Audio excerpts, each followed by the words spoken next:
soft, that will make you go hard. I love the sting of the wound that they carve. Symbol you a line and I know you've been scarred. Going hard. With the CY, whatever I've been looking for. Yeah, you didn't even drop that, bro. Yeah, I don't know. Idiot thing. I don't know what's going on. Wasting our time. I don't know what's going on. Waste my nice outfit. Yeah, I hate that shit. I hate that. That's one thing. Fix up, CY. Yeah. I hate when an outfit goes to waste. I feel you. I feel you. Fresh that day, I feel you. But yo, welcome to another episode. You know what I'm saying? Young Clips Chair Game Podcast. Hey. You know what I'm saying? We got a special guest in the house. State your name, doggy. It's M.O.T. Moment of Truth. Hey. Okay, Thank you for having me, bro. I'm mad. You already know, fam. Appreciate you, You already know. You already know. You've been reaching out. I've taking so long. You know that's not. I know you're a busy man. You know what I mean? I see you out here. I don't stop, bro. Yeah. I don't stop. That's what's up. But it's like almost like a drug sometimes, you know. So lately, for the past 2 months, I just kind of tried to just chill out a bit. Enjoy your summer and shit. Yeah. Nah, I feel that. Yeah. I feel that. You said M.O.T. You said Moment of Truth. It's crazy because I was gonna ask you what even the M.O.T. stands for. Okay. Yeah, Moment of Truth. So talk to me about that. How did you even come up with that name? Like, you know what I'm saying? It started like when I was like a teenager. It was just truth.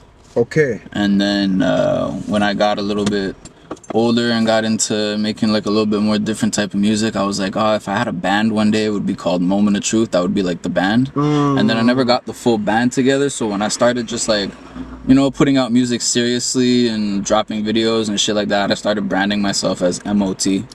And and every time someone asks, it's just I can hit them with the Moment of Truth. But where did that like stem from? Like, it stemmed from... It just hit your head one day, like...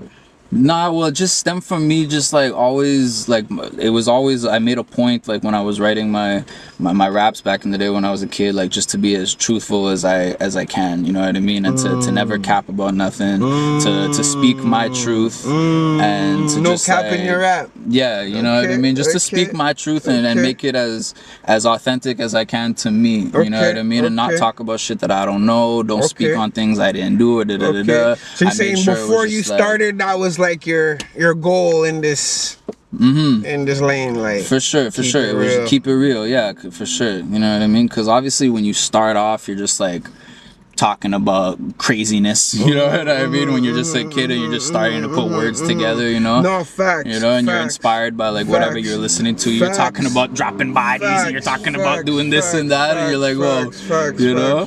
But then when you get older and you start like, you know, finding your lane or whatever, I made it a point to always like be transparent with my lyrics, you know what I mean? I could say like I've probably exaggerated some shit, like made it seem a little bit more than it is for like, you know, that thriller, that, you know what I mean? Because kind of like, you know what I mean? It's a story, it's a movie, like, that's you know fair. what I'm saying? No, that's fair. And like that kind of what metaphor is kind of too, because like when you're doing metaphors and comparisons, higher than the moon, nigga, you ain't higher than the moon, but like, you know what I'm saying? So it's like that. You could understand. No, for sure. When you're just telling completely fabricating. No, it's the same thing when people tell stories, ancient stories. It always gets a little bit like, you know what I mean? They always exaggerate he was 10 feet tall, but maybe it was just like 6'6". You know what I mean? Like, you know. And so honestly, when you're reading a book, like, that makes it more interesting. That exaggeration, you know what I mean? For sure. So yeah, you can exaggerate a little bit, and you can put emphasis on certain things, but I just always never wanted to be like just fabricating. You know what I mean? Because especially like in hip hop, when I was coming up, like you knew eventually if you're talking about certain things, like someone's gonna pull your card, someone's gonna want to see if you're really about what you're rapping. How old are you? And I just turned 32. Okay. So you're a bit older. That's facts. Yeah, I'm blessed with Team Babyface. Exactly. No, but when we were younger, it was definitely a little bit more like you couldn't just come with and say do whatever you want. Like people would check you. Like you know what I'm saying? Yeah, for sure. You have to come correct for sure. Yeah, it's not like nowadays when there's a lot of weirdos. There's a lot of fucking you know what I mean? 6ix9ine type of whatever. For sure. But I feel like 6ix9ine's living his truth right now. Like, you know what I mean? I don't even know what he's living right now. He's being a nerd. He's doing what he does. He's wearing weird clothes. Like he's embracing who he is. He's not trying to be gangster anymore. Okay. That's good. But he's hilarious, bro. He's a funny, character. Bro. He's a character. He's a character. Bro. But yeah, definitely back in the day, it was you know, like you had to have your own style, and you had to originality, and authenticity was always the biggest thing, especially with the artists that I grew up looking up to. Like authenticity was the biggest. I remember some of my first albums I bumped was like Lauryn Hill, Tupac, Eminem, Little Kim. Oh shit! You know what I'm saying? What were some of your first albums you remember bumping as far back as you can remember? Like hip hop wise? Hip hop wise. Okay, so hip hop wise, I think I was probably 12, 13. Yeah. And the first one was Eminem, typical white boy shit. I went into Walmart and I'm looking at all the CDs, you know what I mean? And I seen the white boy, so I was like, all right, I'll pick up that, you know what I mean? You know what's crazy? Eminem is the first bar I was memorizing. Oh, it was like, hey kids, do you like violence? Do you like to see me sit and I appreciate air? So each one of my islands? So you want to copy me, do exactly what I did? Get more effed up worse than my life is?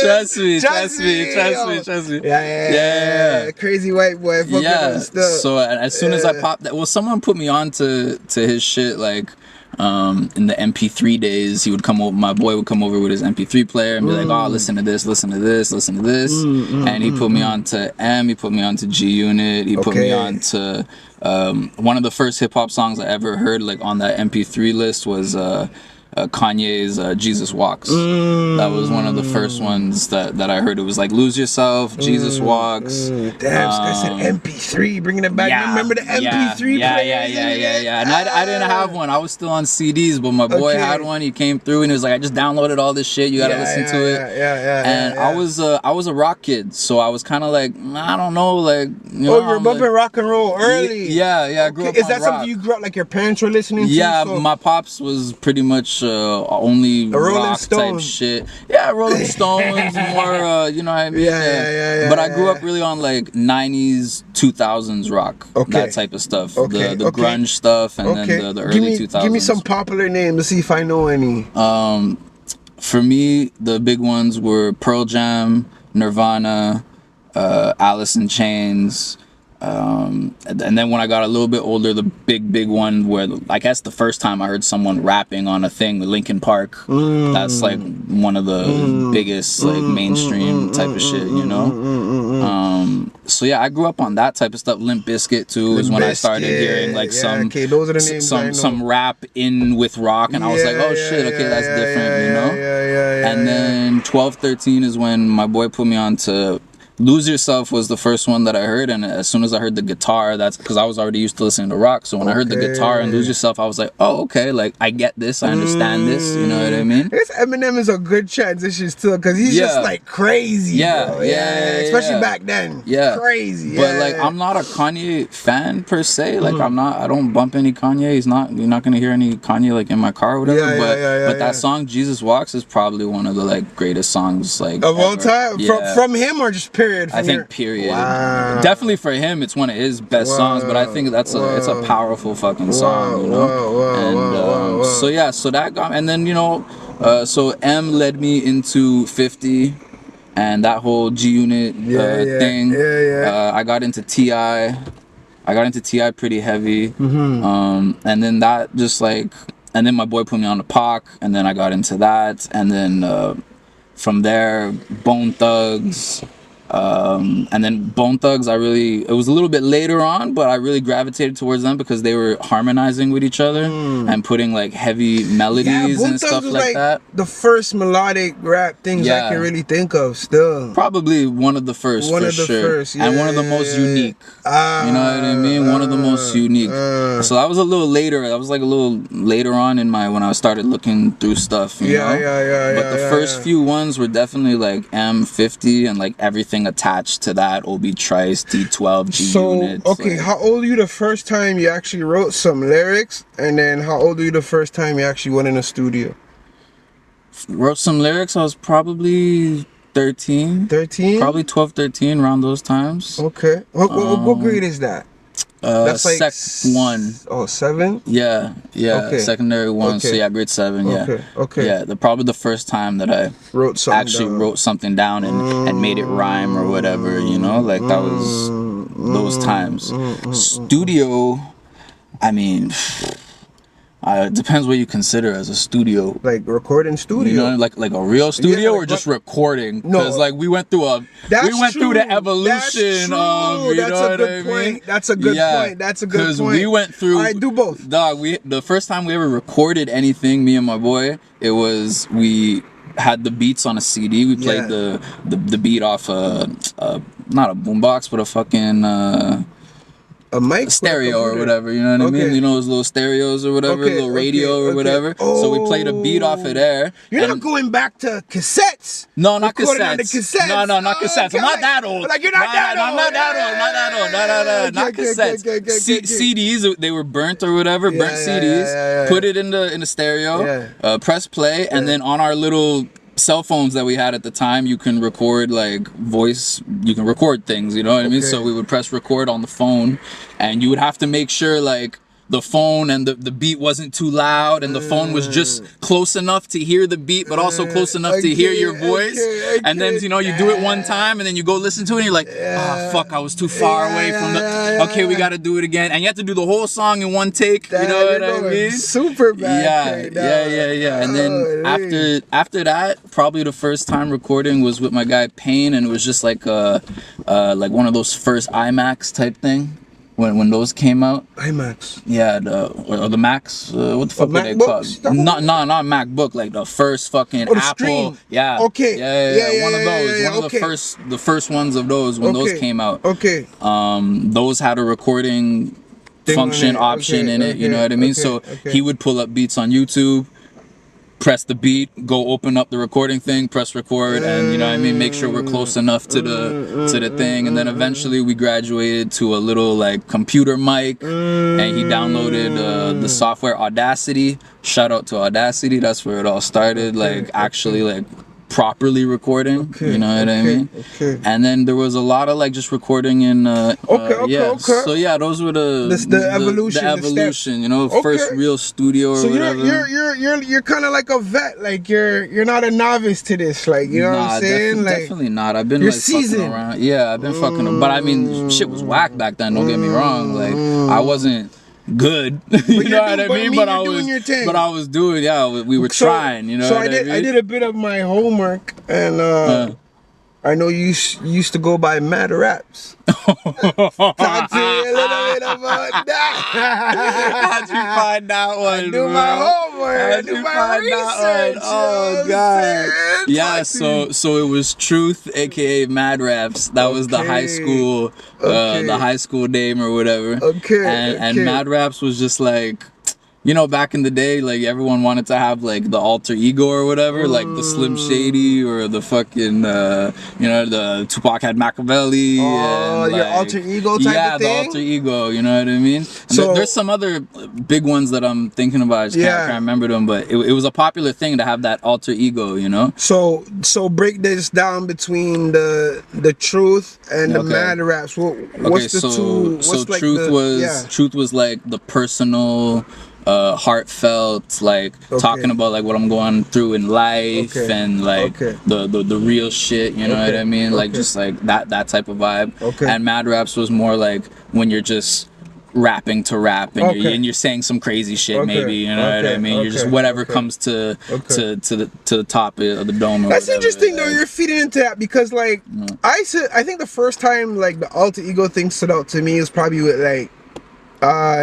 Nicki Minaj. Oh yes, she had like fucking 7 of them. Yeah. She took it and ran with it. I looked at it as just crazy. Like, what the fuck you mean you have an alter ego, bro? Like, you know what I'm saying? She's just fucking bipolar. And I think Beyonce too. Like she says when she goes on stage, she turns into someone else. Yes. Like, there's a lot of artists have that and use that as like a channel. You know what I mean? Like that's scary. That sounds like some duppy business. Yeah. So as I got older, obviously I let go of that, and I just like I just like, nah, everything has to be me. I can't like blame it on, oh, that wasn't me. That was, you know what I mean? I didn't say that shit. You need to go to the Douglas. That's where you need to go. Exactly. So I grew out of that. You know what I mean? I grew out of that. But that's crazy. Mad raps, bro. A lot of my I still have like my books from high school or whatever of all my raps and shit, and they all say like Truth, Mad Raps. I think I have it written on like a desk somewhere in my crib. Like I keep all that old shit to remind me like the journey that I've been on. For sure. And what about the group HMF? Oh, stop! You've been talking. That's what you got. Yo, I do my homework, dog. HMF, hip hop, King knows you from back then? Yeah. Okay. Yeah, I know King K since high school. Okay. He spent some time. Yeah, he spent some time in Laval. We went to different schools. Okay. But we were in the same. And I know his cousin since like elementary school. You know Killer? Yeah. So I know Killer since elementary school. You grew up in Laval? Yeah, Shawnee. Okay, Shawnee. Oh yeah, Shawnee. Yeah, I know that. Yeah. Okay, Killer's around the men's too. Yeah. Okay. Yeah. Okay, so obviously he spent time a little bit, like he bounced around and he spent time in the city, but like primarily. So you guys all went to the same high school? Killer and King went to the other school, and I went to the one down the street. But we were on the same. We take the same bus type shit. You know what I mean? Wow. So what were they like back then? Wild. Yeah. Trouble kids. Wild. You know what I mean? Wild. Yeah. You know, especially you know what I mean. Killer and a couple of the boys that you know what I mean. He was running with. I seen and like. Them white boys, I seen some of them white boys bust some faces, bust some noses. He ran around with the crazy white boy. You know what I mean? Okay. So yeah, I know them since that's fam since fucking we were kids. Do you know a guy named Nathan Henry?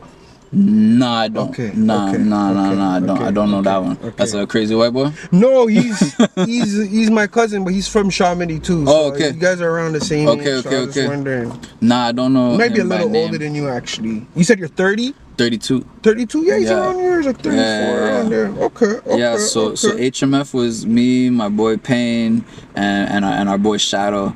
And Payne is from Atlanta. He came down here in Sec 2, grade 8. And then our other boy was from Miami, and then he went from Miami to Ottawa to here. Okay. And we all linked up somehow. They ended up going to the whitest school possible.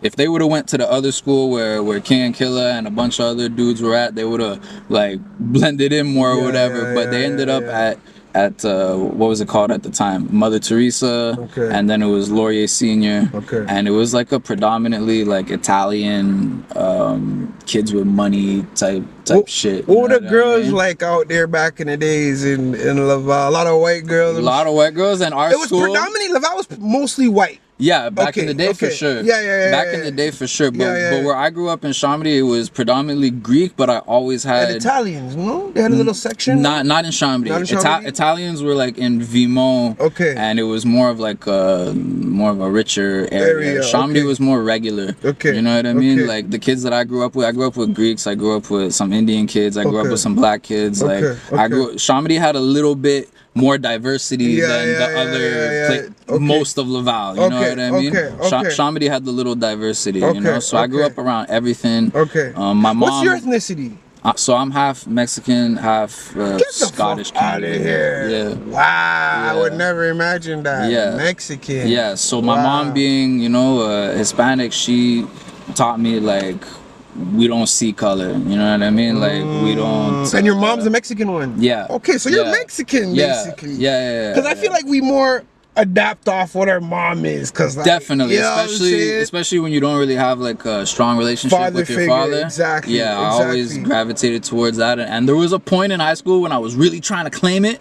But I'm just too white to look. You know what I mean? But there are some white Mexicans though. Yeah. But people here don't know that. I've seen them in movies. That's how I know. But people here don't really know that. You know, and unfortunately, I'm not fluent in Spanish. So that was like detrimental to me, you know what I mean? If I was able to speak fluent, then the whiteness wouldn't matter. I was just about to ask you if you can speak Spanish. Nah, my mom raised me like Canadian, you know? But she can speak Spanish? Yeah, for sure. She grew up there. She came out here when she was 18. Was it a thing where she wants you to speak proper growing up?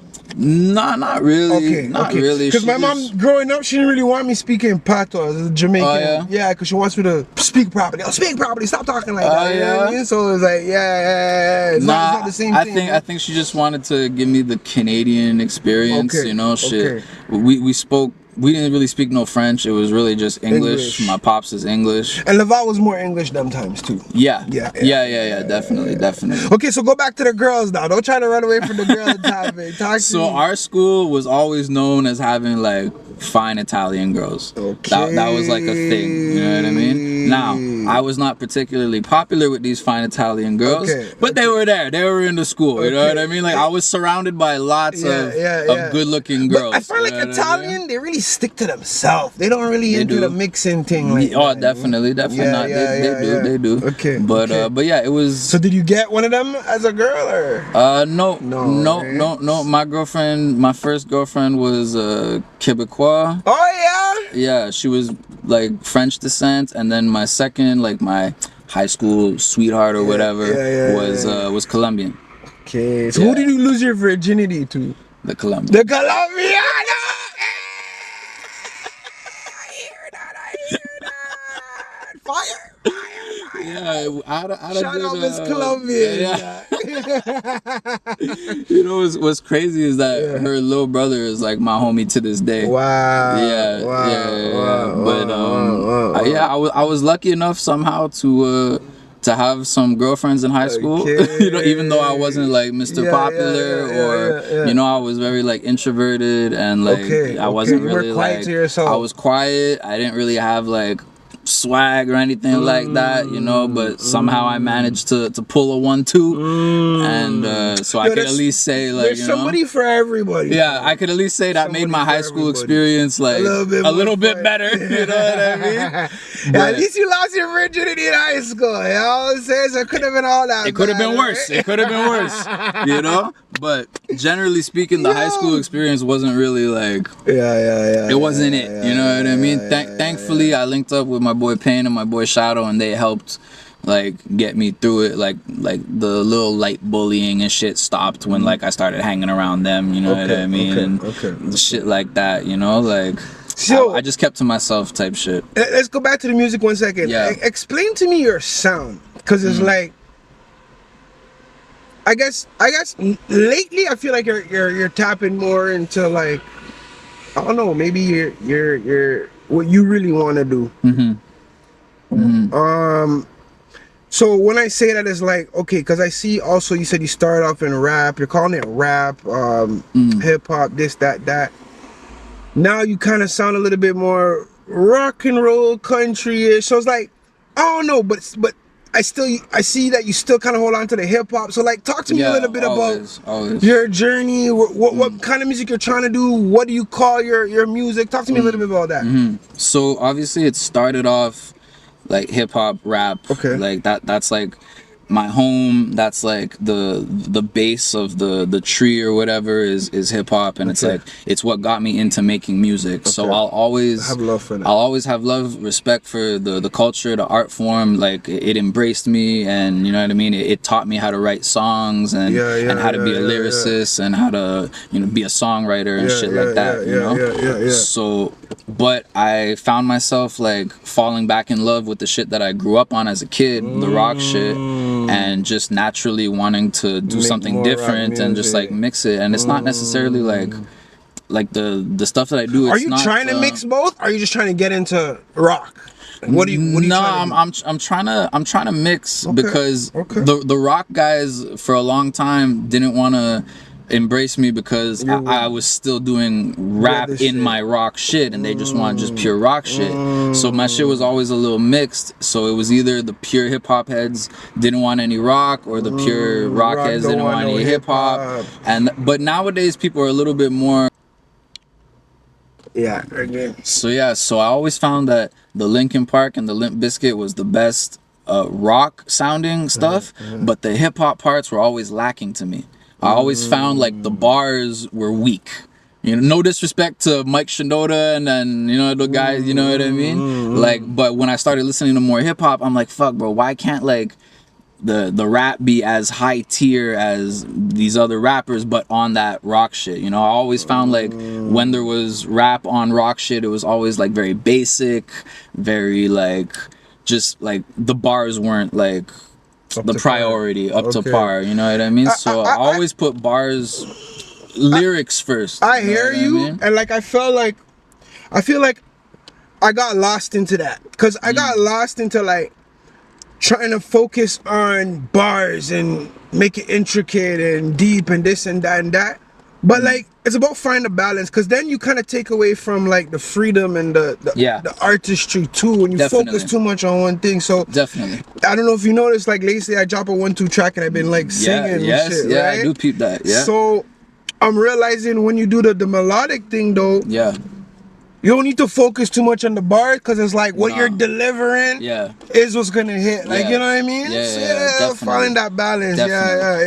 So when you're doing pure hip hop shit, you want to be intricate and you want to have the multi-syllables and you want to have the metaphors and da-da-da. But when you're doing more of the melodic stuff, you just want to get that emotion. So the words that you're rhyming could be simple, but if you're saying it in a way that hits, you know what I mean? Like a lot of the best rock songs don't necessarily have like great lyrics, you know what I mean? But it's the way the motherfuckers singing the shit that hits you.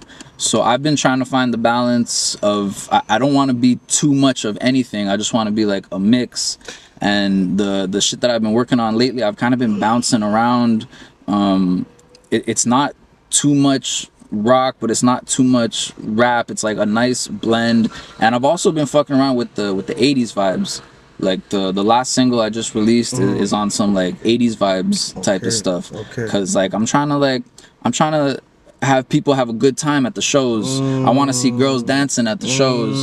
I'm tired of just like performing and rapping for dudes with their arms crossed and just like bobbing their head or whatever. Like, you know what I mean? Like it's cool to have. In the beginning I wanted respect. I wanted dudes to fuck with me and dudes to come up to me and be like, yo, your bars are hard and da-da-da-da. I just want to have fun. Yeah, and now it's like, bro, I want people to have a good time at my shows. I want them to be singing along to the songs. If you're spitting bars all day, like most of the time people aren't like remembering it, you know what I mean? I started noticing in my shows that people in the crowd by the third chorus, they're singing along. So that's when I started realizing like, okay, I'm on to something right, and I started really prioritizing like making songs, you know what I mean, instead of just trying to be Mr. Lyrical Miracle. You know what I mean? So yeah, it's a mix. I call it alternative hip hop, you know what I mean? Cause it's a mix. I wouldn't really say there's that much country in my shit, because it's not really something that I grew up on, or like I'm not really like a country dude. So there's not much of that. There might be a 1-2 that I do with my boy, because he's on that type of stuff. Jason, my boy Jason Elmore, and he's on that type of stuff. So there might be a little bit of a vibe here and there. You did like a country track type the other day. Would you consider that country? The last I think he did the Green Day. What would you consider that song he did? That's like a pop punk.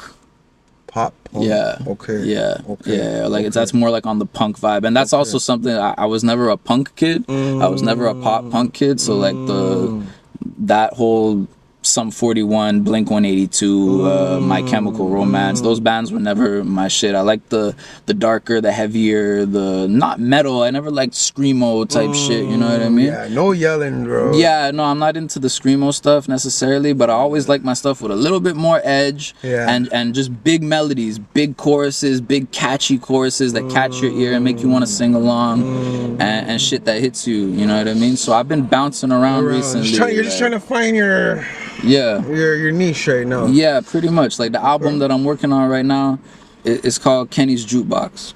Okay. And the concept of that is, you know what I mean, when you go up to a jukebox, again, I might be dating myself, you know what I mean? I don't know if the kids nowadays. Old ass niggas still. I don't know if kids know about jukeboxes these days. You know what I mean? But when you go up to I didn't know you were so you're not that old, but I didn't know. I thought you were younger still, like early 20s to be honest. Teen baby face, baby. Yeah. The Mexican in you still. So when you go up to a jukebox, you know what I mean, you have a little bit of everything in there. You go find a song that you like, and you know what I mean, there's a little bit of everything. So this album that I'm working on Patreon is gonna be my version of it's my jukebox that have a little bit of everything that I like to do.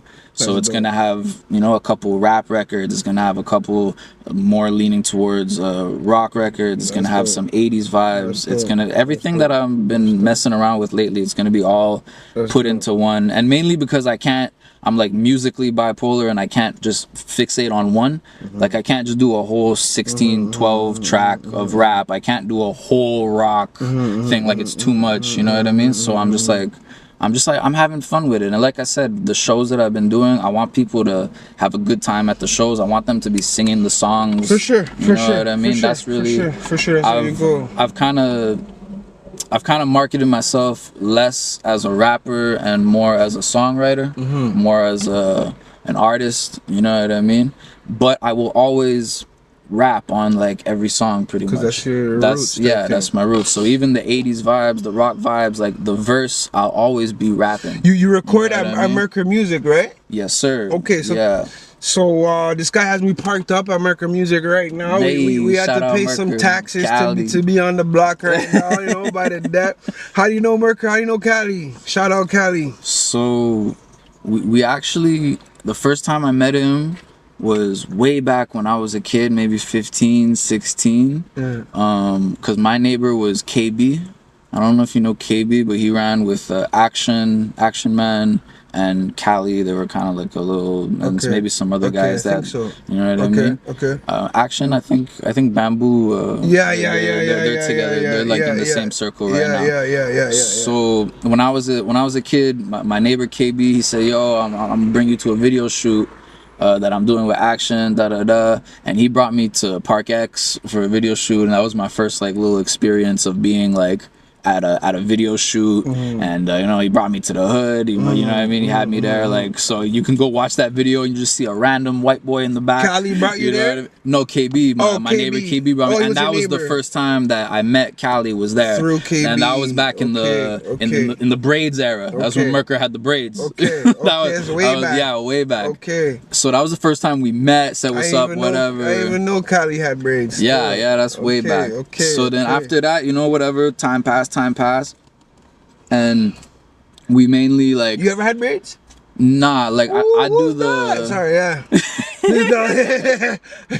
Nah, I never did the cornrows thing. It's not my thing. I do like the one big braid. Like if you've been to a show or anybody who's seen me perform, like when I perform, I usually have like the bandana's like a Mexican thing too, right? Yeah, it's it is, but it's also like a rock thing, like it's kind of like a Axl Rose. It's kind of like 2000s Eminem, and it's also kind of like I thought when you came in the car, I thought you were gangbanging. I thought like oh shit. Nah, it's pretty much just a rock and roll thing. You know what I mean? It's just it's also like I don't know if you were a wrestling fan back in the day, but I had my little phase when I was really young. But before I knew that it was fake. Yeah. Once I knew it was fake, I don't know. So it's also like a 2002 Undertaker, American Badass era. I grew up on. I always saw him with the bandanas and the hats and you know what I mean, shit like that. It was never a gangbanging thing for me. Like, we're gonna get back to the Cali thing, but real quick, were you ever on the like street tips growing up in Laval? Were you ever on that kind of time? Nah, man. Like I stayed home. You know what I mean. I was like. My mom always told me, don't get off the bus at this stop or whatever. Like, you know, like the Scratch and the Mediz and Shamedy where shit get really hectic back in the day. Like, I would just stay on the bus and, you know, just... keep your head straight. Yeah, you know what I mean? Like, that wasn't my vibe, you know what I mean? Killa and Kobe weren't trying to punk you? They were there. And I'd say, what's up? And then I just stay on the bus, you know what I mean? Like, they'd get off. I'd be like, I see you tomorrow, you know what I mean?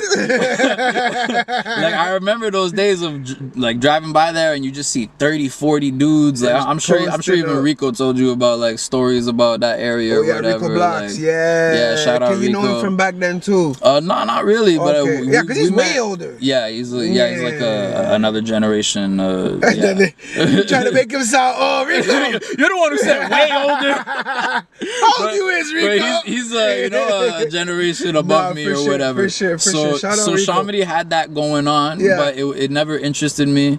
And like I said, I had boys that were into that, you know what I mean? Like I grew up with friends that were doing that. And I just, you know what I mean? It just wasn't my thing, bro. Like I just enjoyed my, you know what I mean? Respect that. Okay. Back to the Merc. So KB brought you and you met Merc. Yeah, I met him at the video shoot, and years later we connected on IG, you know, following each other, whatever. I sent him a message, because I always seen people record at his spot. Yeah, he's been popular. Yeah, so I've seen that booth. I've seen that booth in like 100 pictures or whatever. So you know, I hollered at I'd love to get some work done, and it just went from there. Nothing really happened. I performed at a DMS event. And that's one of the it was what was it? Shout out Feezy. Yeah, shout out Feezy. He's one of the guys in the city who actually gave me like my first like cosign or whatever, put me on, gave me my first radio interview. That's dope. So they did a DMS versus Hit Story thing. It was like a battle type thing, and I was representing Team DMS. You know what I mean? And so Cali said that he saw me perform there, and then he hollered at me and he's like, we gotta get some work done, and I was looking for a new studio at the time. A couple months later after that, I was looking for a new studio, a new spot to record, and CY actually told me, yo, you gotta holler at Merker, he's the nicest engineer in the city. Okay. So you know CY from way back?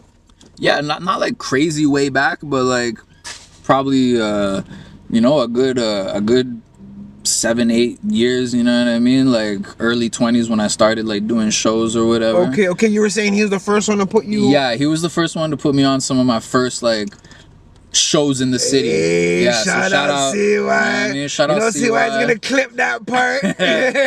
CY always showed me love. He always, you know what I mean? He's a good dude. I fucks with him. No, facts. And so yeah, he put me on to some of my first shows back in the day. Blue Dog and what was it? Crowbar? I don't know. Some of those back in the day. You know, CY been putting on shows for a minute, for years. You know what I mean? So he put me on to one of those, and he's the one who told me, yo, you should go record with Cali. Merker. Okay, that's dope. So I started recording with him. I brought him beats to just record over, and then one day we're like, yo, we gotta cook up something like from scratch.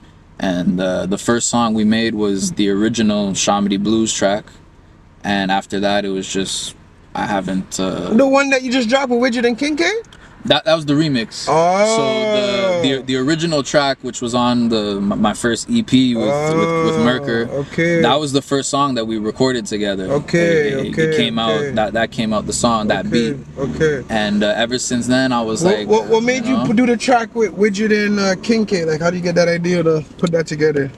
So I always knew I wanted a remix for that song. I always knew it, but I knew it had to be bigger than just Shamedy.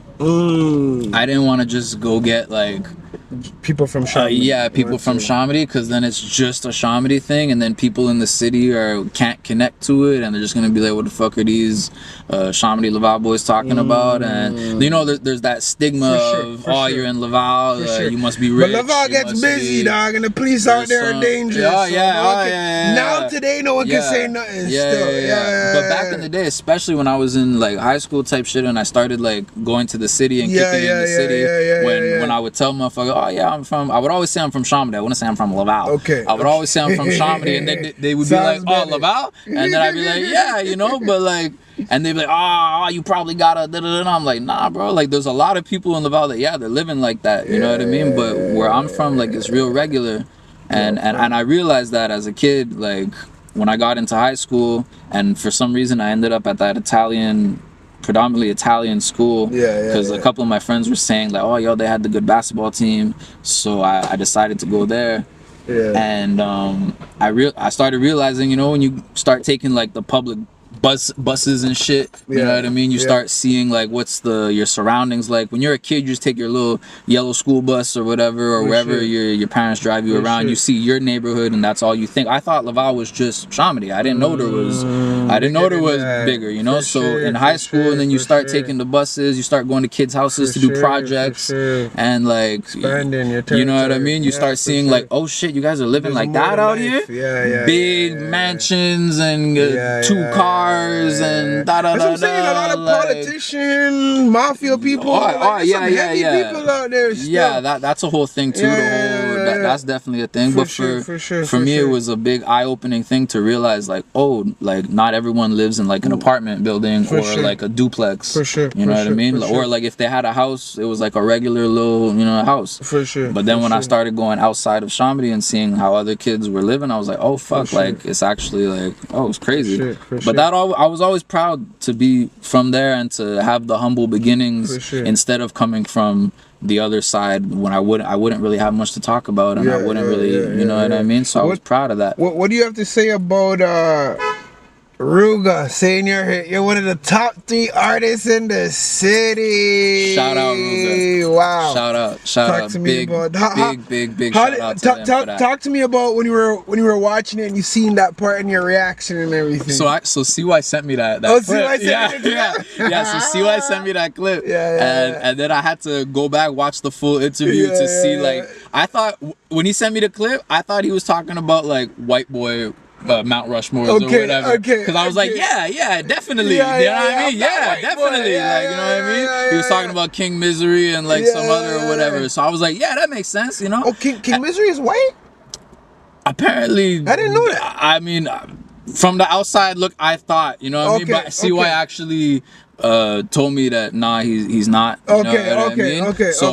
No, all love to, you know what I mean. I'm just saying from the same thing, like motherfuckers wouldn't think I'm Mexican. Yeah. You know what I mean? So just from looking at him, you know, I thought he was white boy like me. You know what I mean? Start putting Mexican flags in your car and shit. So when I heard him talking about him, I'm like, oh, okay, maybe he's just talking about white boys. You know what I mean? Again, no disrespect to him and his ethnicity or whatever. You know what I mean? Shout out Misery. For sure. So when he said that, and then I watched the whole clip, and he was like, "Oh no, you were asking him who's like, you know, in the whole city, you know what I mean?" It put me with like King K or whatever, and the other names that he was saying. I don't remember the. I was like, all right. Let me talk my shit. You know what I mean? I'm like, yo, I'm gonna have to start talking my shit, bro. You know what I mean? For sure. I appreciated that. And that's the thing, bro. Like. That's someone I didn't think I'd be on the radar. You know one thing about music that I've realized, bro. You might not touch the mass, but there's always gonna be somebody that gravitates to your shit. You know what I'm saying? And like, bro, in my experience of rapping, I've spit bars to certain people and like seen them tear up. You know what I'm saying? But I've never been like the most popular rapper, but to me that was like, damn, like, yo, I made it, bro. Like, if I can do something and reaches people, affect someone, you know what I'm saying? And several times people have like hollered at me like, yo, I teared up listening to you. You know what I'm trying to say? It's like, that means more. Means the world. Like, that means more than being on some list, some top 10 list or whatever. And the most popular question is who's the top this, who's the top that. I don't give a fuck about none of that. And I was surprised to even be on someone like Ruga's radar. You know, I didn't know he was all that. Yeah, I didn't know he was listening. So shout out to him for that. I appreciate that. That means a lot to me. You know what I mean? So let's flip it. Yeah. Your top 3 right now, and don't say Ruga because he said. Give me 3 names right now that's on your radar that you feel like is at the top in the city right now. I mean, like numbers, like wise, no, or just your personal favorite. Like honestly, I don't listen to a lot of what's going on in the city besides like the small circle that I know and who I fucks with. You know what I mean? Name me at least 2 then. So like obviously King K is one of those guys. He's gonna be cheesing right now. No, he's put in the work. He's always been about his bars and his lane. He does it extremely well. You know what I mean? And I fuck with his whole LV squad. You know what I mean? Those are all my guys. Shout out Loogie. Shout out Biggs. Those are my dogs. I fucks with all of them. I fucks with CY. What he does it very well. There's some other. He's not English, but I actually really fuck with that guy Raccoon. Never heard of him. I don't really understand what he's saying, but I like it. But I like his because I see him. He's on YouTube. You find him on IG, I think. But I fucks with him because I see him, like, he's got a guitarist with him on stage and shit. So I fucks with that, you know?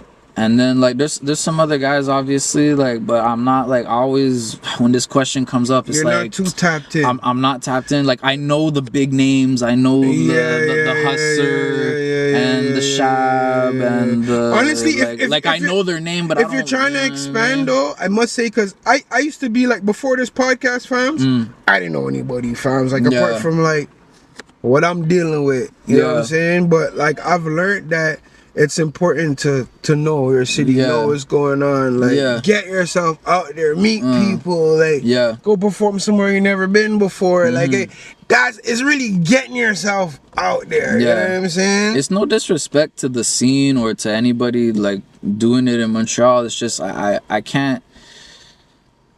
I'm looking like out further out, you know what I mean? Like, and I can't be like too focused on who's doing what here, because it's like I can't let it affect like what I'm doing. But just because you know doesn't mean it should affect. No, I know, like I know who's the big names. Like I said, I know Mike Shab, I know Nate Husser.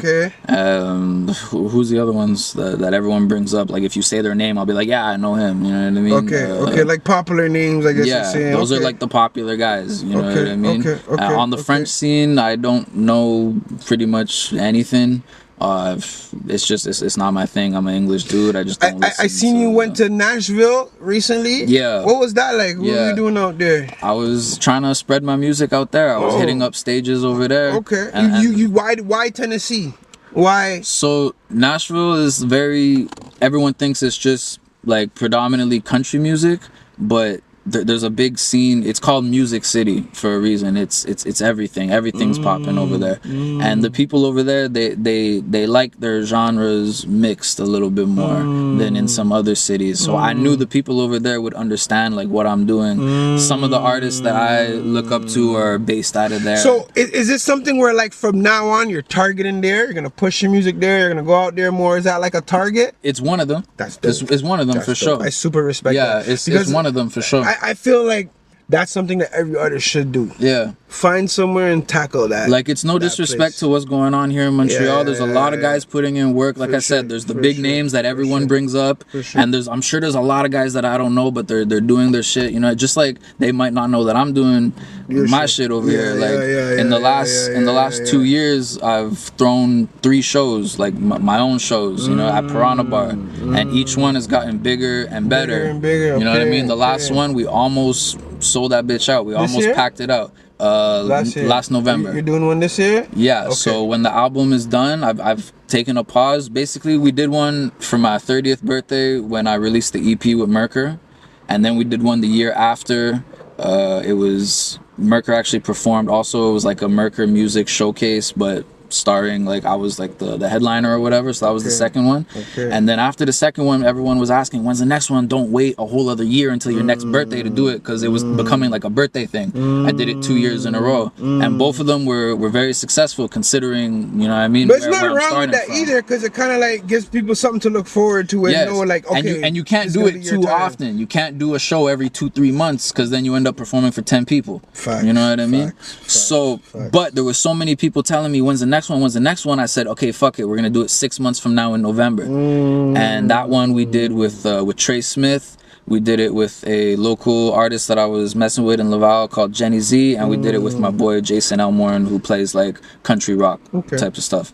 And that turned out to be the biggest one we had. So yeah, the crowd is super mixed, because that's me. I fucks with everybody. You know what I mean? I grew up with Haitians. I grew up with white people. I grew up, like, you know what I mean? My closest friends, the people who I call brothers, are Haitians. You know what I mean? Okay. So you grew up around a lot of black people. Yeah. Well, when I got into high school type shit, like my boy Payne, when he came down, you know what I mean? He took me into his fam. Like, you know what I mean? Every Christmas. Okay. So we talked about your first girlfriend was Quebecois and Colombian. Did you ever get any fever, any jungle fever? Did you ever tap into the black side? Unfortunately, not. Not because I'm not interested. Okay. It just never happened. It just never happened. Okay. I've always been attracted to black women. Okay. You know what I mean? I know they say when you go black, you don't go back. So you gotta be make sure you know what you're doing. I've always been attracted, you know what I mean? But it just never happened. What's your relationship status now? So I've been with my girl for the past 6 years. Okay, wow, you married? Yeah, we got a little girl coming. Oh, congratulations, brother. Yeah, thank you. Like literally coming like any week now, like in the next 6 weeks. Boy or girl? Wow, little baby girl. Fams, there's nothing more precious in life, bro. Yeah, I know you're on the team girl dad too. Yeah, King was telling me that. Team girl dad, fam. Yo, like. I can't wait, bro. Yeah, bro. It's nothing more special than the experience in your life. It's a beautiful thing. Congratulations, bro. Yeah, so like I said, I've been with my girl for 6 years, and even she pushed me to do the Nashville thing. You know what I mean? Most girls would be like, "What the fuck are you doing? Like, I'm pregnant. You leaving me for a week? Like, what the?" She pushed me. She said, "Go do this." She said, "You're doing this for you, but you're doing this for us." She's Quebecois? She's mixed Quebecois, English. She's like mixed, but white. But very mixed. You know what I mean? But mostly like European, English, French. Any girl that supports you, push you, like nah, she's. It's not a nag. Like if you could go home and that's your safe peace place. Like not to sound corny or whatever, but like that's my best friend. Like yeah. Those are the best relationships, bro. Yeah. Those are the best relationships. Fact. It looked like you might not get to try the black girl after all. It might be done for me. It might be done for me. It might be done. Unless you don't mind, bringing one into the team, Blame it on clips. We'll see what happens when we get on the road, you know what I mean? I'm just gonna throw it in there for you. Later on, you can just say, "Yo, can you believe what Clips was saying in the podcast? He's crazy, man. Just throw it in there." But I'm lucky, bro. I'm blessed. I got a good one. I got a real solid woman, and she holds me down. She supports me, and she told me go out there and do your shit. And shout out your girl, man. Yeah, and all that to be said, like it was a very successful trip. I got to perform 3 times. Met people, network. Yeah, met some other artists, and I'm gonna be going out there again in a couple months, and I'm gonna try to get it popping over there, and I'll just focus on the States, focus on other places in Canada. Like I said, no disrespect to Montreal, but it's like I gotta aim further. Like, regardless though, you're from Montreal, so like even if let's say you could pop off out there, you're still doing your city a favor. You're putting the city on the map because they're gonna go check out where you're from. Like, you know what I'm trying to say? So it's just especially as long as you're repping Montreal out there. I always say I'm from Montreal. You know what I mean? Or I'll say I'm a kid from outside or just outside of the city. Like say Montreal, nigga. Yeah. Put Montreal on the map, bro. You see, for sure. But you see, that was also something as a kid that I had to keep 100. I couldn't always be repping Montreal because I never actually lived in the city Montreal. Yo, who cares? It's Montreal. All this technicality, bro. You from Montreal? Back in the day, they didn't want to hear none of that. They said, "Nah, you from Laval. You're not from." But that's only people in the city that do that politics. Like definitely, even Toronto. Like if you're not in the city of Toronto, from Brampton, Saga, anywhere around, they're like, "Oh, you're not from Toronto." But if you go somewhere else and you're like, I'm from Saga. No, for sure. When I was out there and they asked me where I'm from, I'm like, yo, I'm from Montreal, Canada. For sure. 1,000%. Fuck that 1,000%. But it's just I'm at a point where I gotta focus on outside of the city, bro. Like I gotta get the shit popping somewhere else. Like this isn't the place for me to. That's dope. So I just gotta, So bro, that's dope, man. Yo, we had a good little, little story there. Got to. I like to get into people's personal space. You know what I mean? So I feel like that's good to expose a little bit. Yo, any last shout outs? Any last thing you want to say? Anything coming up? Like talk your shit right now. So I'm working on this album with Merker. Kenny's Jukebox coming soon, and like I said, it's gonna be a mix of everything. If you like my rap shit, there'll be some of that for you. If you like the rock shit, there'll be some of that for you. There's gonna be something for everybody, and hopefully, you know what I mean, people can just embrace it and enjoy it and come to the next M.O.T. show. You know it's a good time. You're gonna leave with a song in your head. You're gonna see people singing along, and dope. You know what I mean. You can get some merch, have a good time. Dropping advice for the youngins. I try to focus on the youngins. You know what I'm saying? For the young 20-year-old, 18-year-old, 16-year-old looking at you. You know what I mean? Fanned out. You know what I mean? Give them some advice on how to. He wants to be you and be what you did. Give him some advice on his journey. Just keep your head straight and grind it out. You know what I mean? Just put out your music. Quality over quantity is something I believe in. Master your craft is something I believe in. And just be yourself. Be the truest form of yourself. And you can't go wrong if you do that. That's what I've been doing. And ever since I started being my truest self, things have been rolling for me. Sick. So that's all I can say to someone. Be yourself. Be yourself. Be yourself. But master your craft. You know what I mean? Because there's a lot of wishy-washy. Nowadays, everyone could put a song out and da-da-da. So master your craft. If you're a rapper, be a fucking rapper. If you're a singer, get some singing lessons and learn your craft. You know what I mean? You're a songwriter, whatever you are. Like, do your shit to the fullest. You know what I mean? Wise words. Yeah, bro. appreciate you, You man. already know Appreciate M.O.T, you, you know what I'm saying? I love the way we left it. It's kind of like, it makes you want to kind of like hear some more, you know? And I like we can definitely get into more. There's a lot more. Yeah, you know for what I sure. mean? We tap back in. Yeah, there's a lot more. Bro. For sure. And tell CY, drop our interview, dog. Or we're gonna have to run it back again. Yeah. You're gonna have to bring the outfit again. You know what I mean? Yo, we need that content, CY. You know what I'm saying? We already know, fams. Yeah, Big up yourself, you. dog. Appreciate you, bro. Much love, bro. Love, bro. Much love. When all you know is survival. Sometimes I hate being so bad. All these thoughts taking over. Hate feeling like it's over. It's getting worse now that I'm older. All this pain taking over my mind. I want it to be over. Feel the chills creeping over my spine and spreading to my shoulders. This is life changing like a major deal. Just want my cousin killer feeling how he made me feel. This type of thing will leave you broken, you ain't made of steel. If this the cost of living, I don't pay the bill.